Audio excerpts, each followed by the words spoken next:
I love sports. I've always considered myself a sports addict, from skiing to sailing, always ready to discover something new and exciting. Ever since I can remember, I have thrived on action and change. It has been an underlying constant in my life. My name is Jean-Yves Le Meur. I was born to two French parents in Bangui, Central African Republic, and grew up in Africa till the age of 17. My family and I had the privilege of changing countries every 3 years. The experience was unique and rewarding, and not to mention constantly changing. When my brother and I moved back to France, we were both looking forward to pursuing our studies, a new life, with new hopes and dreams. But nothing compared to what transpired next. I will never forget that day or what happened. As doors of the train were closing, I had a chance to jump in, but it was too late. My hands slipped and I fell under the train. I have very few memories of the minutes and hours that followed the accident. The next thing I remember is being in an ambulance with paramedics all around.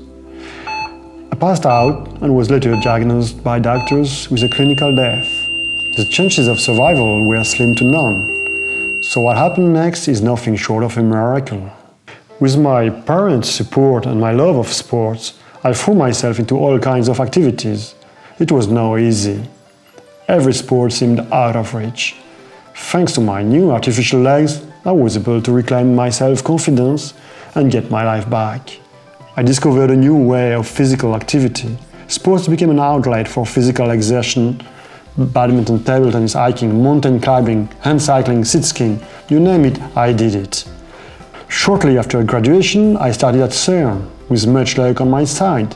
I was privileged to work with an international team of experts and on the world's first web servers and later on digital libraries. Working at CERN as a person with disability has never been a problem. My disability was never an issue. I was like any other professional on the team. When CERN organizes its Bike to Work campaign, I use the opportunity to bike like everyone else, but with my hands. Last year, I biked some 600 kilometers for my commute to work, even if some parts of the drive are not the most ideal. My greatest sport achievement to date has been climbing the Mont-Blanc mountain. I reached the summit with one artificial leg and 2 crutches and a guide.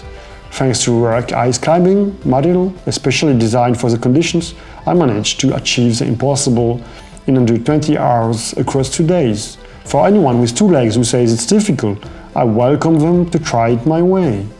This experience was both positive and extreme, and chronicled in my story Faux Pas. My hope is to give those who are wounded or are hurted that nothing is impossible. Never say never. There is no dishonor in having a disability. It's true I have a disability, but it has opened more doors and more experiences than if I was an able-bodied person. I've won 17 times French ski sitting championships and won 2 World Cups, took part in 4 Paralympics games representing the French national team. For all these experiences over the past 20 years, I have met a lot of people and discovered a lot of beautiful things. Most of all, life is beautiful. And it's even more beautiful when it's accessible.